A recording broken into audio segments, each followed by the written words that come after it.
ఇందా నుంచి నా క్యారెక్టర్ని ఆయన ఇందాక నుంచి కూడా ఇక్కడ నా క్యారెక్టర్ని ఇప్పుడు ఏదైనా ఉంటే అంటే సంవాట్ మేబీ క్యారెక్టర్ చైతన్య గారు మీరు కావచ్చు సత్యవతి గారు కావచ్చు ఆయన దాదాపుగా ఆ కాన్వర్సేషన్ లో నేను మాక్సిమం అంత పర్సనల్ గా వెళ్ళిన సందర్భంలో అంటే రెండు వైపు ఫినాన్షియల్ గా బహుశా ఇక్కడ కొన్ని క్వశ్చన్స్ నేను మిమ్మల్ని అడిగాను. ఆయన ఏమన్నా అండి మా ఇయ్యంకుడు కోసం నేను కర్ర పట్టుకొని వస్తాను అంటానే నా మీద బురద వేస్తున్నాడు పడుకోమని. Okay Gautam please please. March 28, 2019 మా పెళ్ళైంది. మార్చ్ 28, 2019 ఓకే మా పెళ్ళైంది. Okay March 1, 2019 March 1, 2019 vigilance report number చెప్తున్నాను సార్, దయచేసి ఒకసారి నోట్ చేసుకోండి. 19 ఓకే బ్రాకెట్ లో 5733 slash okay capital we for Vijayawada okay and ఈ ఫర్ ఈగిల్ వి అండ్ ఈ ఓకే బ్రాకెట్ క్లోజ్ చేయండి. ఈ ఫైల్ ఓకే కృష్ణా జిల్లా కలెక్టర్ గారి దగ్గర ఇప్పుడుందా? దేనికి సంబంధించింది? వాళ్ళ అమ్మ 5 ఏళ్ళు సర్పంచ్ చేసి 2013లో వైసీపీ తరపున ఆవిడ సర్పంచ్గా గెలిచి ఊరందరి మీద ఒక 25 కోట్లు వేసుకుంటే అకౌంట్లో 90 లక్షలకు విజిలెన్స్ రిపోర్ట్ ఇచ్చారు. ఏంటి బ్లాక్ కాకుండా వైట్, వీళ్ళు వైట్ ఎంత కొట్టేశారు అనేది విజిలెన్స్ రిపోర్ట్ ఇస్తే స్టిల్ అది కలెక్టర్ టేబుల్ మీద ఉంది సార్. ఇదే ఇయర్ 2025 ఓకే. అప్పుడు జనరేట్ అయిన రిపోర్ట్ ఈ పాటికి ఆవిడ అరెస్ట్ అవ్వాలి. అది ఒక్కసారి నేను ఇక్కడి నుంచి వస్తాను జరిగిందని చెప్పి అదే మీకు మీ సార్. యాక్చువల్గా నేను ఇప్పుడు విక్టిమ్ని. నేను విక్టిమ్ అయ్యాక నాకు మిగిలిన విక్టిమ్స్ రీచ్ అవుట్ అవుతున్నారు. ఓకే ఈ కాకాని అండ్ ఫ్యామిలీ విక్టిమ్స్, వీళ్ళ అక్క విక్టిమ్స్ కూడా నాకు అప్రోచ్ అయ్యారు. కాకపోతే నాకు అనవసరం. ఇప్పుడు ఈ విజిలెన్స్ రిపోర్ట్ డీజీపీ గుప్తా గారి టేబుల్ మీద ఉందా లేదా? అసలు వీళ్ళ బిజినెస్ ఏంటో నేను చెప్తాను సార్. ఈ రోజు నా బిజినెస్ గురించి ఆయన మాట్లాడారు కాబట్టి రితు చౌదరి కోసం ఆయన ఈ మెట్లెక్కి నా కోసం నా బిడ్డ కోసం ఏ రోజు రాని పెద్ద మనిషి ఈ రోజు వచ్చారు కాబట్టి. అదే పాయింట్ ఆయన ఏమంటున్నారంటే స్టోరీస్ కోసం స్టోరీ ఒక మంచి రితు చౌదరి డైరెక్టరా సార్? అదే వస్తున్నా, ఆ పాయింట్కి వస్తున్నా. నేను ఈ క్వశ్చన్ అడిగి ప్రయత్నం చేస్తాను బికాస్ నేను రీతు పేరు డైరెక్ట్గా మేము తీసుకోను because having some issues. Okay not issues వేరే విధం కాదు. నేను ఆయన అడిగా ఇలా ఒక మహిళ వచ్చింది కదా ఈ అంశానికంటే ఉదయం 9 నుంచి రాత్రి 4, 5 అయిపోతుంది, ఎవరెవరో వస్తారు, స్టోరీ నేరేషన్ వింటూ ఉంటానని చెప్పి నాకు చెప్పాడు. అలాంటప్పుడు దాంట్లో అమ్మాయిలు ఉంటారు, అబ్బాయిలు ఉంటారు, అపార్థం చేసుకుంటే ఎలా? దాంట్లో యాక్టర్స్ ఉండొచ్చు, దాంట్లో ఎవరైనా ఉండొచ్చు అని అర్థం వచ్చిన ఆయన మాట్లాడిన సందర్భం. ఇప్పుడు సో మీరు కూడా ఉన్నారు, మీరు కూడా కొన్ని సందర్భాలు ఉన్నారు అనేది అంటే మీరు అపార్థం చేసుకున్నారు. ప్రూవ్ చేయమనండి. నేను అపార్థం చేసుకోలేదు సార్. ఆయన అంటుంది ఇప్పుడు 2023లో నా ప్రెగ్నెన్సీ టైంలో రితు చౌదరి అనే వ్యక్తి కోసం నా కడుపు గురించి ఏ ఆడది అబద్ధాలు చెప్పదు. ఈ రోజు కూర్చొని రితు చౌదరి డిగ్నిటీ కాపాడటానికి వాళ్ళ కొడుక్కి లేని డిగ్నిటీ పెంచడానికి ఎన్నెన్నో అబద్ధాలు చెప్తున్నారు. ఆయన నా కడుపు మీద చేతులేసి అతను తోసాడు. ఈ విషయం నా దగ్గర సీసీటీవీ ఫుటేజ్ లేదు కాబట్టి నేను ప్రూవ్ చేయలేకపోతున్నా. వీళ్ళతో మాట్లాడి ఇక్కడ ఎలా ఉందంటే సార్, వాళ్ళు అక్యూజ్డ్, మేము విక్టిమ్స్ కాబట్టి నేను మాట్లాడే ప్రతిదీ నేను ప్రూవ్ చేయాలి. వాళ్ళు ఏది పడితే అది నా మీద పెయింట్ వేస్తారు. సీసీటీవీ ఫుటేజ్ మీద కూడా మీకు క్వశ్చన్ ఉంది. ఇన్ ద సెన్స్ ఆయన ఉంటుంది భర్త మీద తనకి ఎప్పటి నుంచి అనుమానం ఉంది కాబట్టి ఫుటేజ్ అంతా ముందే సెట్ రెడీ చేసుకుంది. అలాంటప్పుడు ఇంకా ఎందుకు రిలేషన్ కంటిన్యూ చేయడం అప్పుడు ఆ టైంలో? అంటే మీకు ఎప్పుడో స్టార్ట్ అయింది, అప్పటి నుంచి ఎవిడెన్స్ కలెక్ట్ చేసుకుంటూ ఉన్నారు. సార్ ఇప్పుడు ఈయన క్వశ్చన్లన్నీ నన్ను అడిగారు కదా, నా క్వశ్చన్స్ అన్ని ఆయన అడిగారా? అడిగాను నేను. ఏం చెప్పారు సార్? లైవ్ చూడమంటారా? చూడండి ఒకసారి. అంటే మామూలుగా అలా కాదు సార్. ఇప్పుడు నేను ఆయన వాయిస్ రికార్డింగ్స్ వదిలాను. మీరు లాస్ట్ టైం ఇంటర్వ్యూ ఇచ్చారు కదా, ఇంటర్వ్యూ సంబంధించి క్వశ్చన్స్ ని ఆ ఇంటర్వ్యూని ప్లే చేసి క్వశ్చన్స్ అడిగినారు. ఇప్పుడు నేను కూడా కొన్ని క్వశ్చన్స్ అడుగుతాను సార్ ఆయన్ని. వి విల్ ఆస్క్ నిర్మోహమాటంగా. ఒక్క మాట అండి, ఇక్కడ మా అమ్మాయికి అన్యాయం జరిగిందో మామగా ఇక్కడికి వచ్చాడు. మా అమ్మాయికి అన్యాయానికి ఏం జస్టిస్ చేస్తాడో చెప్పాలి కానీ ఎవరో అమ్మాయిలు బయటపడతారు అంత భయం దేనికి? ఆయనకి అంత ఉలికి ఎందుకు వస్తుంది? అంటే ఉన్నాయనే కదా సార్. అసలు ఇది డివోర్స్ రిపోర్ట్ సార్. ఇందులో ఏం రాశారు? ఇది డివోర్స్ వాళ్ళు పంపించిన నోటీస్ నాకు. ఓకే ఇంకా చదువురాని అమ్మాయిలను అయితే వీళ్ళు అసలు ఇట్లా ఎత్తి ఇట్లా రెజ్లింగ్ షార్ట్స్ లాగా వేసి బెల్ట్లు పెట్టుకొని తిరిగే వాళ్ళేమో ఫాదర్ అండ్ సన్. నాకు అర్థం కావట్లేదు చదువురాని అమ్మాయిలను అయితే. ఇప్పుడు వీళ్ళు ఏం రాశారంటే సార్, నేనంట ఇతనికి మందు తాగిపిచ్చి రిచ్ ఫ్యామిలీస్ని నేను పార్టీస్కి పిలిచి ఇంటికి ఇతనికి మందు తాగిపిచ్చి ఇతన్ని వాళ్ళని ఇంటిమేట్ వీడియోస్ నేను తీసానంట. ఇది ఉంది, నేను మీకు చూపిస్తాను లైన్. తీసాను అని అంటే ఉందని ఒప్పుకున్నారుగా. ఇప్పుడు ఆ అమ్మాయిల డిగ్నిటీ అసలు రితు చౌదరి అనేది ఒక థర్డ్ పర్సన్, నేను ఒక ఆడదాన్ని. ఆ అమ్మాయిని ఈ టాపిక్లో ఇన్వాల్వ్ చేయాలని నాకు ఫస్ట్ నుంచి నాకు లేదు. ఎందుకంటే ఆ అమ్మాయి ఎందుకు వచ్చిందో, ఇతను ఎన్ని మాటలు చెప్తే వచ్చిందో నాకు తెలియదు కదా. ఆ అమ్మాయి నా ఫ్లాట్ అని అసలు ఆ అమ్మాయికి తెలుసో లేదో, మేమిద్దరం విడిపోయామని కథలు చెప్పుకున్నాడు, ఎవరికి తెలుసు సార్. ఆ అమ్మాయి అయితే వచ్చింది, తను రాకూడదు. వచ్చింది, వాళ్ళు హ్యాపీ డెంట్లు తింటున్నారని అన్నా కానీ నేను డ్రగ్స్ తీసుకున్నారు అనలా.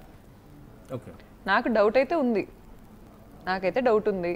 రితు చౌదరి మహేష్ కలిసి డ్రగ్స్ ఆల్కహాల్ తీసుకున్నారనే డౌట్ నాకుంది. నేను డినై చేయను, కానీ నేను కన్ఫర్మ్ చేయలా వాళ్ళు చేస్తున్నారు అని. ఒకవేళ వాళ్ళకి అంత ఇబ్బంది అయితే టెస్ట్ చేయించుకుంటా అంటున్నాడు కదా, వచ్చి ఇక్కడ కూర్చొని చేయించుకోమనండి. బ్లడ్ టెస్ట్లు ఉంటాయి కదా డ్రగ్స్ కి, ఉంటది కదా. ఇప్పుడు అతను డీటాక్సిఫికేషన్ లో ఉండొచ్చు. ఇప్పుడు ఆ అమ్మాయిలతో నేను వీడియోలు తీశాను అని అతనే డైవర్స్ నోటీస్ లో టైప్ చేసి పంపించాడంటే అంటే అతను ఇంటిమేట్ గా ఉన్నట్టు ఒప్పుకున్నట్టు కాదా సార్? ఇంటిమేట్ గా లేనోడు నా భార్య మందు అసలు ఏ భార్య సార్ భర్తను అలా వీడియోలు తీసింది? మొత్తం అసలు ఇండియన్ హిస్టరీలో ఏ ఆడది తీసిందో నాకు ఒక్కసారి మీరు ఒక్క పేరు చెప్పండి. ఒక భర్తకి మందు తాగిపిచ్చి డ్రగ్స్ ఇచ్చి ఒక ఆడదానితో పడుకోబెట్టి, అండ్ ఫీమేల్ని రేప్ చేయగలరు కానీ మగాడిని రేప్ చేయలేరు. నేను మాట్లాడుతున్న చాలా డెప్త్ విషయం, అది నేను బయటికి చెప్పలేను. ఎలా ఇతను ఏం చేస్తారు సార్? ఇతను ఏం చేస్తారు? నేనేం చేపిస్తాను అసలు? నాకేం పని? ఆయన ఏమన్నారంటే, ఆయన ఏమన్నారంటే ఇంతవరకు మా ఫ్యామిలీ మీద ఎక్కడ మాట మాట్లాడిన గౌతమి ఒక్కసారిగా మాట మార్చేస్తుంది, ఒక్కసారిగా మా మీద ఇంత పెద్ద ఆరోపణలు చేస్తుంది. ఇటు వాళ్ళ ఆడబిడ్డకి వాళ్ళ అమ్మాయికి సంబంధించి మాట్లాడిన క్రమంలో అసలు ఎందుకు సంబంధం లేని వాళ్ళు తీసుకొస్తున్నారు సార్? ఎందుకంటే సార్ వాళ్ళ అక్కంటే నాకు ఫస్ట్ నుంచి పాజిటివ్ ఒపీనియన్ అయితే లేదు. కానీ అది బేస్ చేసుకొని నేను ఆ అమ్మాయిని కామెంట్ చేస్తే నేను తప్పుడు వ్యక్తినని నేను ఒప్పుకుంటా. నేను ఆ అమ్మాయిని అలా కామెంట్ చేయలే. ఆ అమ్మాయి నాకంటే 6 ఏళ్ళో 5 ఏళ్ళో పెద్దది, వాళ్ళ అక్క. నేను ఎందుకు అన్నానంటే సార్, ఆ అమ్మాయి నేను పాలిస్తుంటే నా బిడ్డకి, ఈరోజు నేను పాలు ఇవ్వట్లేదని కూడా చెప్తున్నారు వీళ్ళు. ఇస్తుంటే నా ముందుకు వచ్చి కూర్చొని నా బిడ్డకి మెంటల్ వస్తుందండి సార్, నా బిడ్డకి ఆటిజం వస్తుందండి, నా బిడ్డ 5 ఏళ్ల కంటే ఎక్కువ బతకడంది. ఈ ఏడ్చిన పెద్ద మనిషి ఇందాక లైవ్ లో ఆ రోజు ఏమయ్యాడు సార్? కదా సార్, ఈయన కాదు, నా హస్బెండ్ ఉన్నాడు కదా, ఏమయ్యాడు ఆ రోజు? వాళ్ళ అక్కలా అంటే ఈయన అంటున్నారు కదా, 2ంటికి గొడవ పెట్టుకుంది నా కోడలు మా అమ్మాయితో, నాకేం తెలియదు నేను వెళ్ళిపోయాను. ఆ విషయం గురించి అయింది గొడవ, ఆ విషయం గురించి అయింది. ఇప్పుడు ఆమె వచ్చి చెప్పింది సార్, క్రిమినల్ ఇంటెన్షన్ ఉన్నోళ్ళు బిహైండ్ ఏదో ప్లాన్ ఉన్నప్పుడు బయటకు ఏదో చెప్తారు. నాకు వాళ్ళక్క క్రిమినల్ ఇంటెన్షన్ ఉన్నట్టు నాకు అర్థమైంది. నాకు అనిపించింది మనసులో, మామ్ ఇన్స్టింక్ట్ అంటారు దాన్ని. క్లారిటీ ఇచ్చే ప్రయత్నం చేద్దాం. ఆఫ్ కోర్స్ అర్థమైందా, లేకపోతే ఎగ్జంప్షనా, లేకపోతే ఎక్కడైనా మీకు ఎవిడెంట్గా అనిపించిందా? సార్ నాకు ఉన్న ప్రతి దానికి ఎవిడెన్స్ ఉంది. ఓకే నేను వాళ్ళు కూడా నా మీద కొన్ని ఆరోపణలు చేశారు, నా వెనక ఎవరో ఉన్నారన్నారు. అంటే వాళ్ళు ఏం చెప్తున్నారంటే, ఇంత పెద్ద మీడియా ముఖంగా ఒక ఆడదాన్ని దాడి చేశారు, మీరు ఎక్కడో ఆ హోటల్ లేదు ఒకటి దాడి చేశారు. ఎవరు చేశారు సార్ దాడి? మా షెఫ్లు నేను పిలిపించిన, ఇప్పుడు పిలిపించిన, నేను కిడ్నాప్ చేశాను అన్నారు చూడండి, నేను పిలిపిస్తాను ఆగండి. అసలు జరిగిందా? అసలు ఏం జరిగింది అంటే దానికి సంబంధించి, ఎందుకంటే చాలా ఆరోపణలు వినిపిస్తున్నాయి. ప్రయత్నం చేస్తున్నాను. ఇప్పుడు ఆయన ఇందాక మా అన్నగారు మాట్లాడుతూ 10 మంది పని మనుషులు ఆ అమ్మాయికి జడేస్తారు, చిక్కు తీస్తారు, పేలు దోస్తారని చెప్పాడు. అసలు నా కూతురికి 10 మంది పని మనుషులు లేరు సార్. బేబీ సిట్టర్ ఒక అబ్బాయి ఉండేది, మా అల్లుడు రూమ్స్ సర్దడానికి, మా అల్లుడు బట్టలు సర్దడానికి ఆ అబ్బాయి పర్సనల్ ఒక మనిషి ఉండేది. ఇంట్లో మామూలుగా వచ్చి చేసుకుని వెళ్ళిపోతారు. గెటెడ్ కమ్యూనిటీలో అది కామన్ కదా, ఇంట్లో పని చేసే వాళ్ళు ఉంటారు, కుక్లు ఉంటారు, అంతే సార్, అంతకు మించి ఇంకొకళ్ళు లేరు. ఎందుకు సార్ ఒక ఆడపిల్ల మీద అన్ని అబద్ధాలు అంత పెద్ద మనిషి ఆయన వేయటం? 10 మంది పని వాళ్ళు ఏం చేస్తారు సార్ ఇంట్లో? అంటే మా అమ్మాయి ఏమన్నా ఇల్లీగల్ బిజినెస్లు చేసి 10 మందిని దందాకు తీసుకుపోతుందా?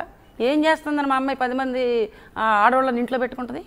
దేనికి పెట్టుకుంటారు? మీ వియ్యపురాలతో ఎప్పుడైనా మాట్లాడారు? ఎందుకంటే ఆడవాళ్ళ సమస్యలు ఆడవాళ్ళతో మాట్లాడుకునే సందర్భంలో కొన్ని తేలుతూ ఉంటాయి సార్. మా వియ్యపురాలు ఆవిడ, నేను చెప్పలేను కానీ మరి ఆవిడ ఎన్ని బాధలు పడ్డారు సార్. ఆవిడ ఎన్ని బాధలు పడ్డారు. She also victim. ఆవిడ ఎన్ని బాధలు పడి ఎంత గోత్రు అయ్యి ఆవిడ నోరు మూసుకొని పడి ఉంటున్నారు అక్కడ. ఆ ఇంట్లో మేము మాట్లాడుకున్నాం. పెళ్ళి ఓకే అన్న తర్వాత అమ్మాయికి చెప్పాను నేను. ఆ ఇంట్లో ఈయన మేనరిజం చూశాను నేను. ఆడవాళ్ళ పట్ల ఈయన వ్యవహరించే తీరు, భార్యను కూడా నోరు తెరవనిచ్చేవాడు కాదు అసలు. మా మదరు ఫాదర్ కమ్యూనిస్టులు, మేము కొంచెం అభ్యుదయ భావాలతో పెరిగిన వాళ్ళం. మేము మహిళలంటే కాస్త గౌరవం, వాళ్ళకి మేము కూడా ఇవ్వాల్సిన ప్రయారిటీ ఇచ్చే కుటుంబాలు మావి. ఆ ఇంట్లో నన్నేనండి ఒక మాట చెప్పేది, నేను ఆ ఇంట్లో జరుగుతున్నటువంటి ఆ పెత్తందారి విధానాన్ని చూసి అమ్మాయికి చెప్పా. అప్పుడు ఇది నేను 35 లక్షలు పెట్టి ఎంగేజ్మెంట్ కూడా చేశానండి. అయినా కూడా అమ్మాయికి ఏం చెప్పానంటే, అమ్మ ఆ ఇంట్లో నీకు సెల్ఫ్ రెస్పెక్ట్ అనేది దొరకదు. నేను చూస్తున్నా ఆయన మాటలు, అసలు భార్యని ఒక సర్పంచ్ చేసినామని కూడా నోరు జరగని ఇట్లా పిచ్చి బూతులు మాట్లాడుతున్నాడు. నువ్వు ఆగడం మంచిదని చెప్పానండి అమ్మాయికి నేను. అమ్మాయిని బలవంతం చేశాను, ఆగాల్సిందే. ఏ తండ్రి చెప్పడు 30-40 లక్షలు ఖర్చు పెట్టి నిశ్చితార్థం చేసి ఎంగేజ్మెంట్ అయ్యాక ఏ తండ్రి కూడా కూతురు పెళ్ళి వద్దని ఎవడు చెప్పడు. నేను చెప్పాను, నేను ప్రాక్టికల్గా ఆలోచించి, వద్దమ్మా నీకు ఆ ఇల్లు అని చెప్పాను నేను. ఆ పిల్లగాడి ఇంటికి వచ్చి ఏడ్చి, అట్లా కాదు మామయ్య, మా ఇంట్లో ఎక్కువ ఉండదు, నాకు తెలుసు మా నాన్న సంగతి, నేను అట్లా అవమానం జరగనీనని. అమ్మాయి మళ్ళీ వాళ్ళిద్దరు ఇష్టపడ్డ తర్వాత నాకు అసలు ఇష్టం లేకుండా ఒప్పుకున్నానండి నేను. వాళ్ళు కూడా అదే అంటున్నారు, మాకు ఇష్టం లేకుండానే ఒప్పుకున్నాం, వాళ్ళ సంబంధం దగ్గర సంబంధం ఏదో ఉంది, బట్ వాడు ఇష్టపడ్డారని మ్యాండేట్ చేశారు. ఒక్కసారి సార్, ఇప్పుడు నాకు పెళ్ళయ్యాక ఇప్పుడు ఈయన గారితో కొంతమంది స్టాఫ్ వచ్చారు కదా, ఆ పాయింట్ అదే అంటున్నా. ఆయన ఏమంటున్నారంటే, నేను స్టాఫ్ని ఏకవచనంతో పిలవను, ఎవరిని కూడా నువ్వు ఈ కైండ్ ఆఫ్ ఉండదు, ఏకవచనంతో పిలవను. సార్ ఆయన హెల్ప్ అవుతారు, ఈ రోజు మీ వల్ల 1 కోటి రూపాయలు బెనిఫిట్ ఉండిద్ది అంటే మిమ్మల్ని బహువచనంతోనే పిలుస్తారు. నేను హెల్ప్ అవును అంటే నన్ను ఏకవచనంతోనే పిలుస్తారు. నాకు అర్థమైన సైకాలజీ అయితే అది.